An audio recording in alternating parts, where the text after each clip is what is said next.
आज आपण इयत्ता 5वी आपण कसे घडलो परिसर अभ्यास भाग 2 यातील पहिला धडा इतिहास म्हणजे काय यातील पहिले 2 मुद्दे आपण अभ्यासले होते. पहिला मुद्दा होता 1.1 इतिहास भूतकाळातील घटनांचे ज्ञान करून देणारे शास्त्र आणि 1.2 होता इतिहासाची शास्त्रीय पद्धत. तर आज आपण पाहणार आहोत 1.3 इतिहास आणि आपण आणि त्यानंतर 1.4 भूतकाळ आणि भविष्यकाळ. तर चला मग आजच्या पाठाची सुरुवात करूया. पहिला मुद्दा आहे इतिहास आणि आपण.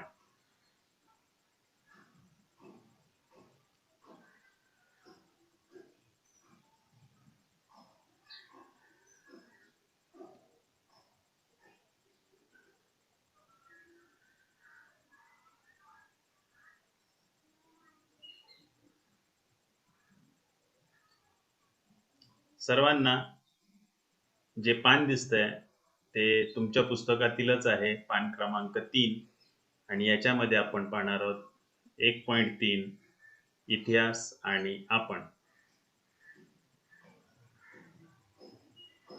हा मुद्दा आपण आज पाहणार आहोत, इतिहास आणि आपण 1.3. काही वाचन मी करतोय, त्याचा विस्तार सविस्तर करेन आणि त्यानुसार तुम्हाला ती माहिती समजेल. काही चित्रांच्या रूपातून पण तुम्हाला माहिती मिळेल. शास्त्राच्या अभ्यासामुळे आपल्याला अनेक प्रश्नांची उत्तरे मिळतात. आपल्याकडे भरपूर शास्त्रे आहेत आणि या शास्त्रांच्या अभ्यासामुळे आपल्याला अनेक प्रश्नांची उत्तरे मिळतात. त्यामधील एक शास्त्र आहे पर्यावरणशास्त्र. पर्यावरण म्हणजे काय? तर आपल्या अवतीभोवती असणारा परिसर. त्यामध्ये प्राणी, पशु, पक्षी, जमीन, पाणी, हवा सर्व गोष्टींचा समावेश होतो आणि या सर्वांचा अभ्यास करणाऱ्या शास्त्राला आपण पर्यावरणशास्त्र असे म्हणतो.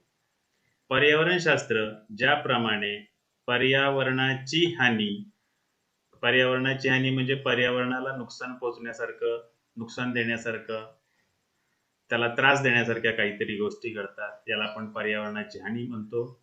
त्यानंतर दुसरं प्रदूषण. या प्रदूषणाचे पण भरपूर प्रकार आहेत. मृदा प्रदूषण म्हणजे मातीचे, पाणी प्रदूषण पाण्याचे आणि हवा प्रदूषण हवेचे. तर काही चित्रांच्या माध्यमातून आपण ते कशा प्रकारे असतात ते पाहू. हे पहा, या ठिकाणी काही कारखाने आहेत आणि याच्यातून निघणारा धूर हा आपल्या आजूबाजूच्या भोवतालच्या परिसरामध्ये पसरतो आणि त्यामुळे त्या ठिकाणची हवा प्रदूषित होते. यालाच म्हणतो आपण हवेचे प्रदूषण. पहा, या ठिकाणी कचरा टाकलेला होता आणि तो कचरा आपण कचऱ्याला आग लावली, त्यामुळे त्या ठिकाणी भरपूर प्रमाणात धूर झालेला आहे आणि त्याच्या आजूबाजूला जे लोक चालत ये जा करतात त्यांना त्याचा त्रास होतो, कारण तो धूर हवेमध्ये पसरला जातो आणि त्याच्यामुळे आपल्याला श्वसनाचे विविध आजार किंवा विकार त्रास होतात. यामुळेच याला हवेचे प्रदूषण असे म्हणतात. या प्रकारे पाण्याचं प्रदूषण पण असतं. जमिनीमध्ये, शेतामध्ये विविध प्रकारची खते टाकली जातात, त्यामुळे मातीचे, मृदेचे प्रदूषण पण होते. यासारखे प्रश्न आणि त्यावरचे उपाय यांचा अभ्यास करते.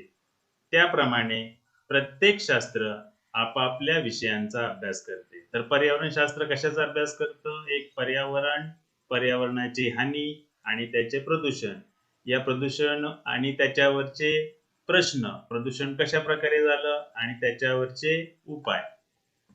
हे प्रदूषण होणार नाही आणि याच्यावर काय उपाय शोधले जातील, या प्रकारचा अभ्यास करणाऱ्या शास्त्राला आपण पर्यावरणशास्त्र असे म्हणतो. मग आपला जो विषय आहे इतिहास, तो कशाचा अभ्यास करते हे आपण याच्या अगोदर पण अभ्यासलं होतं. या ठिकाणी पण सांगितलेली माहिती. इतिहास भूतकाळातील घटनांचा अभ्यास करतो. हा जो आपला इतिहास विषय आहे, इतिहास शास्त्र आहे, ते भूतकाळातील घटनांचा अभ्यास करणारे शास्त्र हे आपण यापूर्वीच अभ्यासलेलं होतं. पुढच्या घटकाकडे, पुढच्या पॉइंटकडे आपण जातोय. माणसाच्या व्यक्तिगत किंवा सामूहिक कृतींच्या परिणामांतून मानवी समाजाच्या प्रगतीसाठी पोषक किंवा हानिकारक वातावरण निर्माण होत असते. आपण प्रत्येक जण आपल्या आजूबाजूच्या परिसरामध्ये वावरत असतो. हे वावरताना आपल्याकडून काही मुद्दामून गोष्टी घडल्या जातात किंवा काही अनावधानाने घडल्या जातात. उदाहरणार्थ कचरा करणे, रस्त्यावरती थुंकणे किंवा एखाद्या गोष्टीला विरोध करणे, अशा प्रकारच्या ज्या गोष्टी घडतात त्यामुळे आपल्या समाजाच्या प्रगतीसाठी काही गोष्टी घडत असतात, तर त्यांना आपण त्या पोषक म्हणतो. आणि जर त्या हानिकारक ठरल्या, त्याच्यामुळे रोगराई वाढली, त्याच्यामुळे दुसऱ्या लोकांना त्रास झाला, तर या गोष्टींना आपण हानिकारक असे म्हणतो. त्याचा परिणाम आपल्या दैनंदिन जीवनावर होत असतो. फक्त एकच माणूस चुकीची गोष्ट करतो आणि त्याचा इतरांना त्रास होतो, किंवा काही माणसं चुकीची गोष्ट करतात त्यामुळे इतरांना त्याचा त्रास होतो. त्यामुळे आपल्या दैनंदिन जीवनावर त्याचा परिणाम होतो. एखाद्या गावातील लोक एकजुटीने एकमेकांच्या सहाय्याने जेव्हा सगळी कामे पार पडतात, तेव्हा त्या गावाचा विकास उत्तम रीतीने होतो. आता गाव म्हटलं तर गावामध्ये काही सभा होतात, काही लोक एकत्र येतात आणि त्यांच्यामध्ये चर्चा होऊन योग्य ते निर्णय घेतले जातात. बाजूला एक चित्र दिसतंय, त्याच्यामध्ये ग्रामसभा असं लिहिलेलं आहे.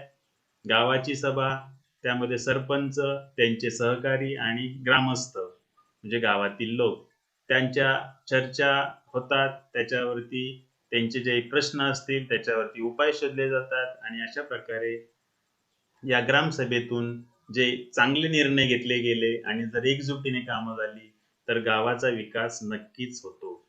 अशा प्रकारे पण खेड्यापाड्यामध्ये ग्रामसभा आयोजित केल्या जातात, ज्या ठिकाणी इमारत नसते, झाडाखाली वगैरे पण ग्रामसभा घेतल्या जाऊ शकतात. आता जर लोकांनी एकत्र येऊन काम केली एकजुटीने, या ठिकाणी शब्द आहे पहा, एकजुटीने, एकमेकांच्या सहाय्याने, जर अशा प्रकारे जर आपण कामे करत गेलो तर नक्कीच गावाचा विकास होणार आहे. हे पहा, गावातील सगळे लोक एकत्र आलेले आहेत आणि त्या ठिकाणी असणारा ओढा किंवा छोटीशी नदी, या तलाव असेल तर त्या तलावातला गाळ काढण्याचं काम सर्व ग्रामस्थांनी मिळून एकत्र केलं तर त्या गावाचा नक्कीच विकास होईल. पण जर त्या कामामध्ये, अशा गोष्टींमध्ये जर अडथळे आणले तर त्या गावाचा विकास होणार नाही. या चित्रामध्ये पण पहा, पाणी आहे, पाण्याच्या मध्ये असणारा कचरा काढून टाकण्याचं काम काही युवकांनी हातामध्ये घेतलेलं आपल्याला दिसतंय. पुढे बघूया. परंतु गावातील लोकांमध्ये काही कारणाने एकजूट झाली नाही तर मात्र गावाच्या विकासात अडथळे निर्माण होतात. प्रश्न विचारला जातो, गावाच्या विकासात अडथळे निर्माण होतात. जर गावातील लोकांच्या मध्ये एकजूट झाली नाही तर मात्र गावाच्या विकासात अडथळे निर्माण होतात.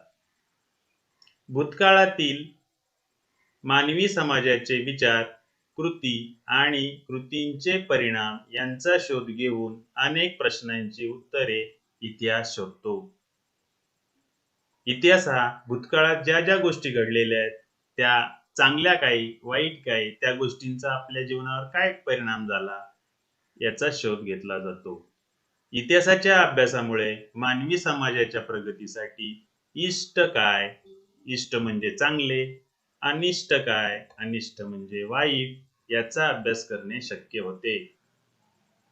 वर्तमान काळात आपण कसे वागल्याने भविष्यकाळ चांगला घडवता येईल हेही इतिहासाच्या अभ्यासातून समजते. जर आपल्याकडून काही भूतकाळात गोष्टी चुकीच्या घडलेल्या असतील तर त्या वर्तमान काळात त्या कशा सुधारायच्या आणि त्याचा फायदा आपल्याला भविष्य काळामध्ये कसा चांगला घेता येईल हे आपल्याला इतिहासाच्या अभ्यासातून समजते. भूतकाळामध्ये आपल्या भारताचा किंवा समाजाचा विकास करण्यासाठी भरपूर थोर नेत्यांनी, युवकांनी, हुतात्म्यांनी आपल्या देशाची सेवा केलेली आहे, भरपूर प्रयत्न केलेले आहेत आणि त्यामुळे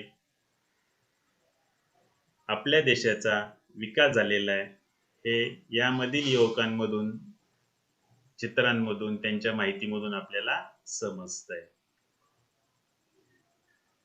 अशा भूतकाळातून होऊन गेलेल्या थोर व्यक्तींच्या चरित्रातून स्फूर्ती आणि प्रेरणा मिळवून देण्याचे कार्य इतिहास करतो.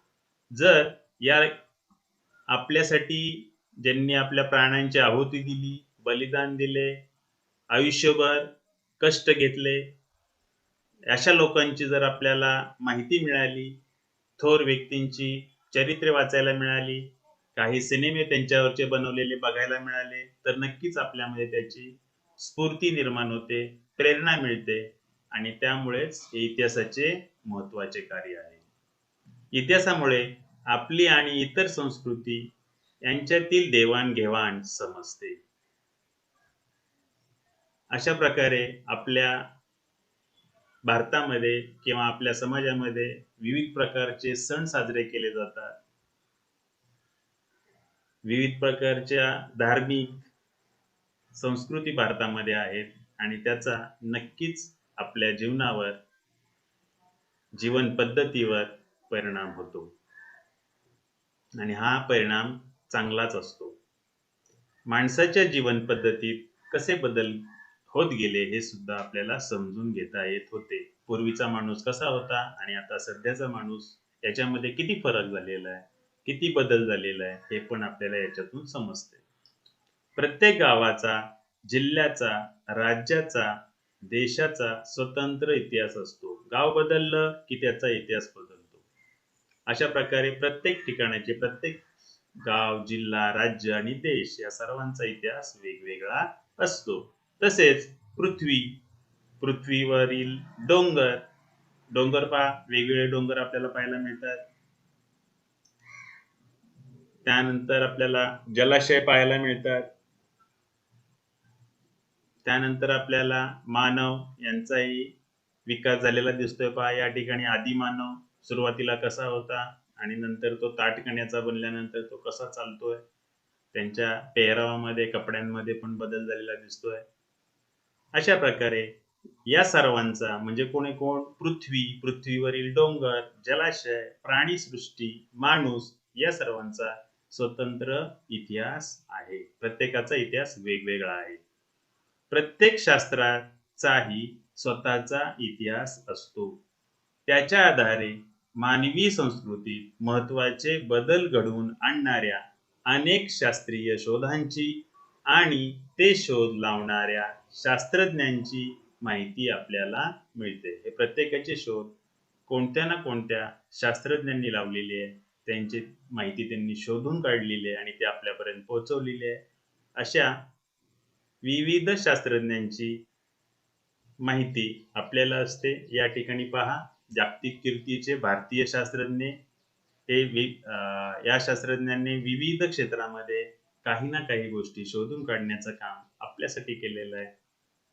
त्यांनी आपलं पूर्ण आयुष्य काही ना काही नवीन शोधण्यासाठी, देशासाठी अर्पण केलेलं आहे. तर अशा शास्त्रज्ञांचे जीवन कसे घडलेलं आहे, त्यांचं चरित्र आपल्याला माहिती असणं गरजेचं आहे. त्याच्यातून आपल्याला काही ना काही प्रेरणा मिळते आणि त्याचा नक्कीच फायदा होतो. पुढचा घटक आहे भूतकाळ आणि भविष्यकाळ. आपण 1.3 याच्यामध्ये इतिहास आणि आपण इतिहासासारखेच काही शास्त्र आहेत, त्यामध्ये आपण पर्यावरण शास्त्राची माहिती पाहिली. त्यानंतर व्यक्तिगत पातळीवर आपण जर चांगलं वर्तन केलं तर ते आपल्या प्रगतीसाठी पोषक असते किंवा हानिकारक असते.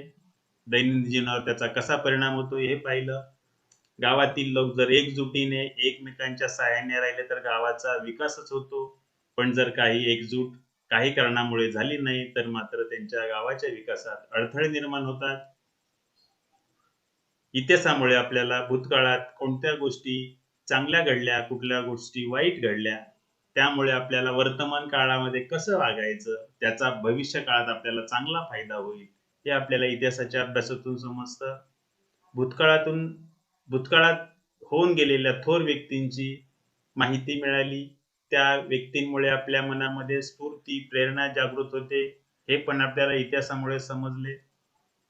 आपल्या समाजामध्ये संस्कृतीची देवाणघेवाण झालेली आहे. त्यामुळे आपल्या मानवाचा विकास झालेला आहे, हे पण आपल्याला समजलं. जसं गाव, जिल्हा, राज्य, देश या प्रत्येकाचा इतिहास वेगळा असतो, तसंच पृथ्वीवरील डोंगर, जलाशय, प्राणीसृष्टी, माणूस या सर्वांचा इतिहास वेगवेगळा आहे. हेही आपल्याला या घटकामध्ये समजलेलं आहे. आणि प्रत्येक शास्त्राचा स्वतःचा इतिहास असतो, हे सुद्धा आपल्याला या घटकामध्ये समजलेलं आहे. हे प्रत्येक घटक, त्या घटकाचा अभ्यास करणारे, घटकांची माहिती मिळवून देणारे शास्त्रज्ञ यांची पण माहिती आपल्याला या घटकामध्ये झालेली आहे. तर आता आपण जातोय घटक 1.4 भूतकाळ आणि भविष्यकाळ. भूतकाळ, वर्तमान काळ आणि भविष्यकाळ हे विविध घटनांच्या अखंड साखळीने जोडलेले असतात. भूतकाळ झाला की वर्तमान काळ येतो, वर्तमान काळ झाला की भविष्य काळ येतो. ही साखळी सलग चालू राहते आणि सर्व गोष्टी एकमेकांच्या घटनांवर जोडलेल्या आहेत. उदाहरणार्थ, स्वातंत्र्य मिळवण्यासाठी भारतीयांनी इंग्रज सरकार विरुद्ध लढा दिला. इंग्रजांकडून स्वातंत्र्य आपल्याला सहज मिळालेलं नाही. त्यासाठी भरपूर लोकांनी यासाठी परिश्रम घेतलेले आहेत, आपल्या प्राणांची आहुती दिलेली आहे. भगतसिंग, महात्मा गांधी, सुभाषचंद्र बोस यासारखे असंख्य हुतात्म्यांनी आपल्या देशाच्या स्वातंत्र्यासाठी सरकारविरुद्ध लढा दिलेला आहे. यामध्ये भारत छोडो चळवळ आंदोलन, इंग्रजांविरुद्ध केलेले आंदोलन, त्यामध्ये कितीतरी जणांना आपल्या प्राणांची आहुती द्यावी लागलेली आहे. अशा प्रकारे भारताच्या स्वातंत्र्यासाठी इंग्रजांविरुद्ध लढा देणारे लोक ही सर्व एक ऐतिहासिक कृती आहे. हा घटक मी परत एकदा वाचतो. भूतकाळ, वर्तमान काळ आणि भविष्यकाळ हे विविध घटनांच्या अखंड साखळीने जोडलेले असतात. उदाहरणार्थ, स्वातंत्र्य मिळवण्यासाठी भारतीयांनी सरकार विरुद्ध लढा दिला.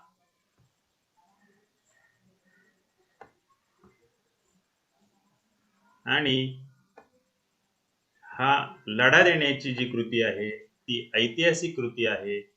त्यामुळे काय घडलं ते पाहूया आपण पुढील पानावर. त्यामुळे 15 ऑगस्ट 1947 रोजी भारत देश स्वतंत्र झाला. जर इंग्रजांविरुद्ध लढाच दिला नसता तर कदाचित भारताला अजूनही स्वातंत्र्य मिळाले नसते, असे म्हणता येईल. की स्वातंत्र्य प्राप्ती ही घटना स्वातंत्र्य लढा या कृतीचा परिणाम आहे. इथेच प्रश्न आहे पहा, स्वातंत्र्य प्राप्ती ही घटना कोणत्या कृतीचा परिणाम आहे? तर स्वातंत्र्य प्राप्ती ही घटना स्वातंत्र्य लढा या कृतीचा परिणाम आहे. एकच शब्द महत्वाचा आहे, स्वातंत्र्य लढा. या लोकांनी जो स्वातंत्र्य लढा दिला तो जर दिला नसता तर स्वातंत्र्य प्राप्ती ही घटना घडलीच नसती.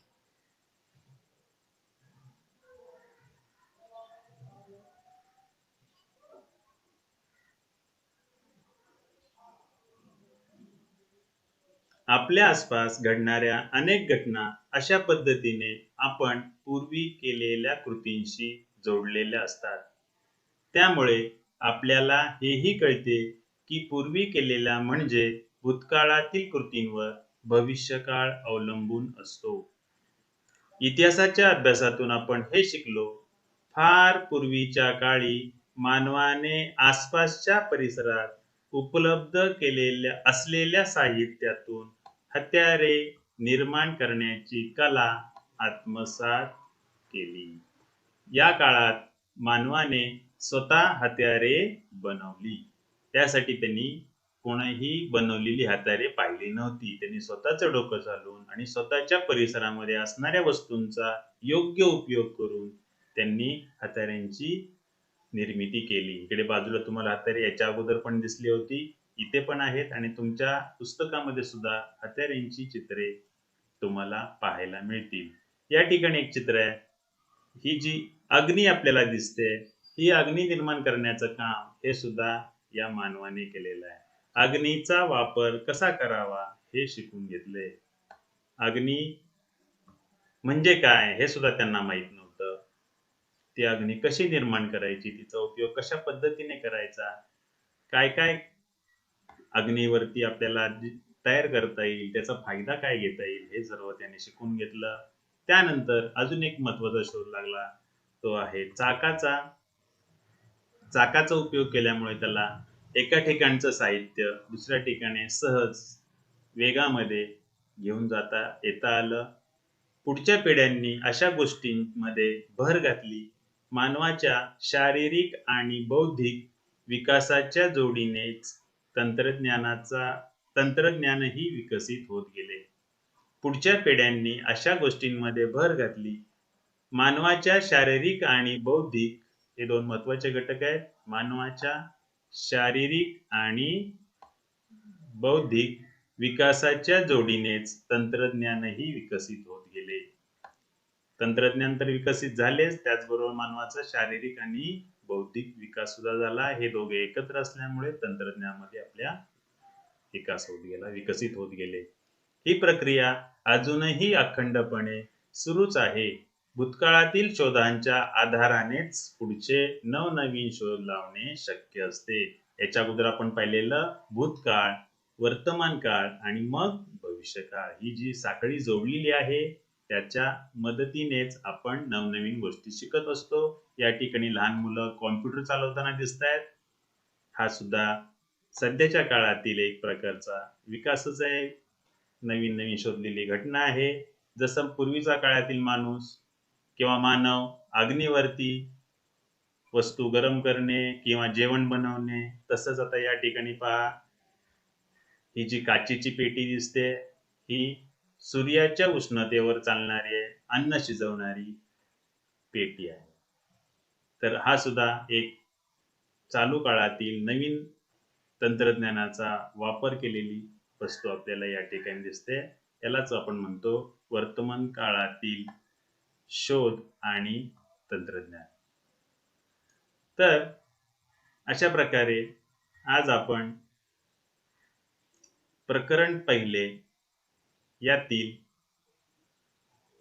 1.3 आणि 1.4 हे दोन घटक पाहिले. सर्वांनी पुस्तकामध्ये याचे योग्य वाचन करून पुस्तकाखाली असणाऱ्या प्रश्नांचा सोडवण्याचा सराव करायचा आहे, जेणेकरून त्याचा त्यांना फायदा होईल. धन्यवाद.